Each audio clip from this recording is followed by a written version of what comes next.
We are the ones you should have expected.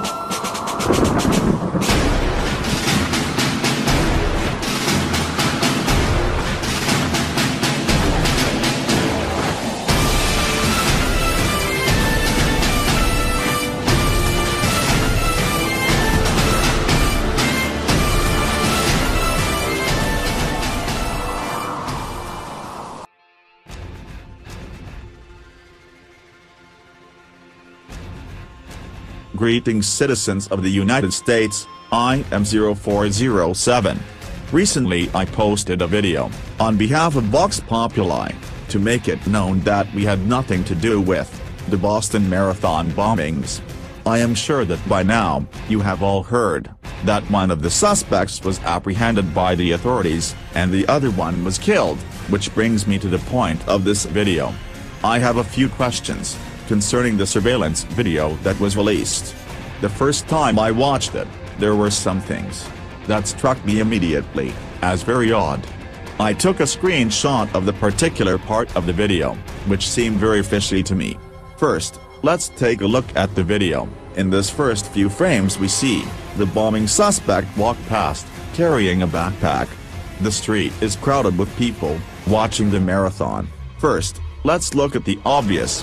The collaborator media, and the official narrative, claimed that the bombs were planted in black backpacks. Clearly the backpack shown, being carried by this kid, is clearly not black, but of a lighter color. A simple misstatement by the collaborator media can be understood, as they have misstated many things. However, that is not the part that struck me as odd. Let's go to the still shot I took of this video. This is from the second angle, as the suspect is walking away from the camera. Nothing odd to see here, correct citizens? Nothing odd until you look closer. Same picture, full screen. Take note of the man in the doorway. Yes, that one with the white shoes. In this first angle his face is not blurred, but the video quality is not, especially good enough, for a positive identification. However, in the next angle, from which this shot was taken, we can clearly see that his face is blurred. Now, this might be easily explained away as a smudge or condensation on the cover of the camera. However, something I wish to point out. A smudge or condensation would not leave a straight line, as we can clearly see in the still shot. Nor can this be explained away easily, as low video quality. What are the chances that only this man's face would be the victim of this, while everything else in the picture is a great deal clearer? Pretty fucking slim, I would say, and now there are reports surfacing that these suspects were on the terrorism watch list.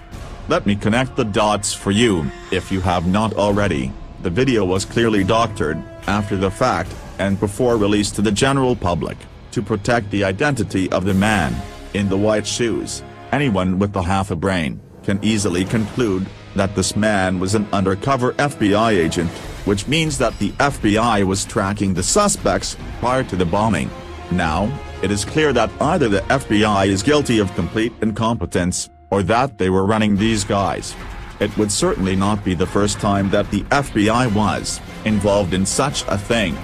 Let us not forget the truck bombing of the World Trade Center, or other various plots since 9/11 where the FBI actually helped suspects, so that they could step in at the last minute, so as to appear the heroes of the day. Personally, I know bullshit when I hear it.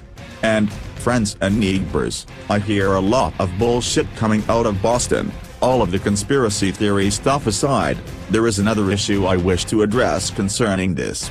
I've been involved in a couple of debates on Facebook concerning if the sole surviving suspect deserves a fair trial or not. A good many people claim that he does not deserve a fair trial. I disagree completely with this. The alleged bomber is an American citizen, and it does not matter how we feel about him, or even what he allegedly did, he deserves a fair trial as granted to him under his constitutional rights. We cannot give an inch on this, not one single inch. If we do, it sets a precedence that this fascist government will without a doubt exploit later, quite possibly for crimes much less heinous than acts of terrorism. Timothy McVeigh, The Oklahoma City bomber received a fair trial, and this kid should be no different. Also, during such a trial, there is a very good chance that the truth of the matter will come to light. If for some reason, this kid dies in custody, then we should call bullshit. Simply because then, the only story is the official story, and as we well know, anytime the official narrative is questioned, those who ask those questions immediately become the target of ridicule and are made out to be villains.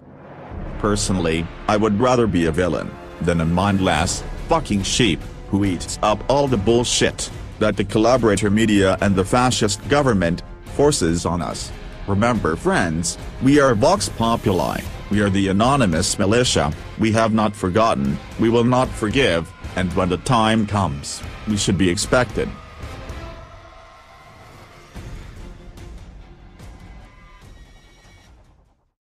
Remember.